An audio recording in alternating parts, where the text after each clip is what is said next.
Jina Kristo linamaanisha Masihi au mpakwa mafuta.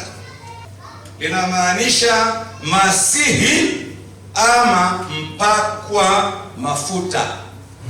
Na Wayahudi wanafahamu habari ya kupakwa mafuta ilimaanisha nini. Wanajua ilimaanishaga kutengwa rasmi kwa jukumu rasmi, kuwekwa kando kwa jukumu maalum.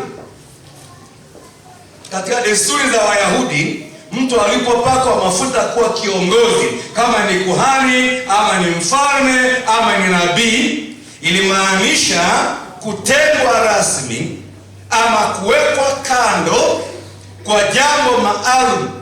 Sasa Yesu alitiwa mafuta, alipakwa mafuta kwa kazi maalum. Miaka yote Waisraeli walimsubiri Mwokozi. Miaka yote Wayahudi walisubiri Masihi. Walisubiri mtu ambaye atawatetea, atawapigania, atawakomboa na maadui zao. Walizoea hivi, Wayahudi walizoea hivi, kila wakati Mungu anawainulia kiongozi. Kila wakati.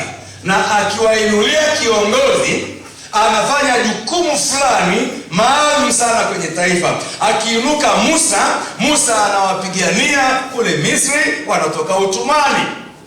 Akiinuka Joshua, anatangulia mbele yao vitani, atapigana vita kwa ajili yao na watashinda hivyo vita. Akiinuka Samueli, atakuwa mwamuzi, atakuwa nabii, atakuwa ni mtu ambaye ana neno la Bwana kwa ajili ya taifa. Akija Daudi, wanajua kwamba Daudi akiwa mbele yetu hivyo vita tumeshinda.